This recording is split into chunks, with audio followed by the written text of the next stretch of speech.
Tiananmen Square, Forbidden City, Drum Tower, Bell Tower, and even the Olympic Village, they all built along the central axis. Let's take a picture here. And people can walk into the palace. But after 1992, they stopped the tourists coming into the palace for protecting so-called golden brick floor. Yeah. So it is pretty dark inside. This is how it looks like in the middle of the palace.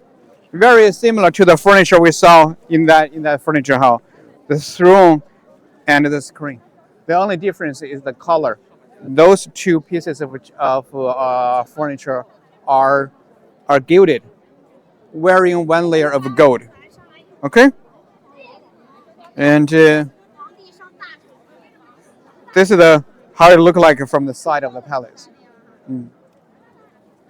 Supported by 72 wooden pillars, make it one of the largest wooden palaces in the world. 2,377 square meters. But it's pretty empty. Emperor come here into this palace only 3 or 4 times a year, not very often. Okay, do you want to go to the door? Try to take a peek of the building. It's called Supreme Harmony. This is the middle harmony. The middle harmony was a place where for the emperors to take a rest while on their way from the inner court to the outer court. So which served as a super fancy VIP resting chamber for the emperor. And also and also the place where they changed the robes and did the rehearsals for the upcoming major event right here in this palace.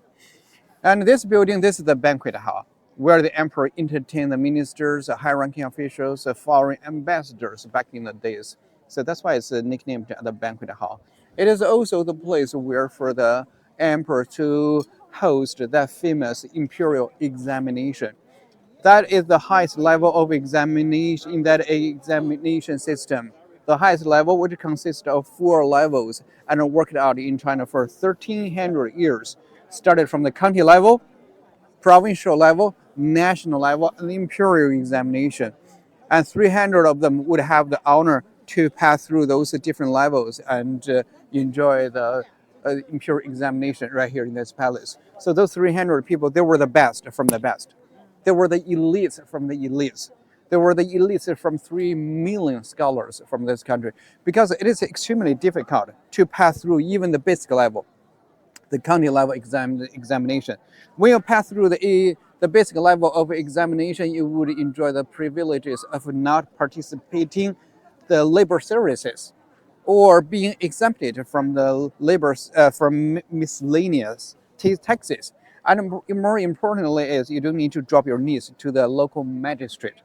So that's the privileges enjoyed by those people who pass through the basic level. Now mentioning those national and imperial examinations, they would have many privileges, and then they would shift their social status from commoners to be the officials of the ministers of the country. So that's the only passage, only way, one of the few ways they can shift their social status.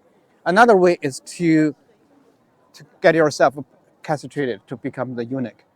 Then you would have the access to the emperor or empress or those powerful concubines. You would make yourself very wealthy, very powerful. You had one chance. Okay? Let's go and take a look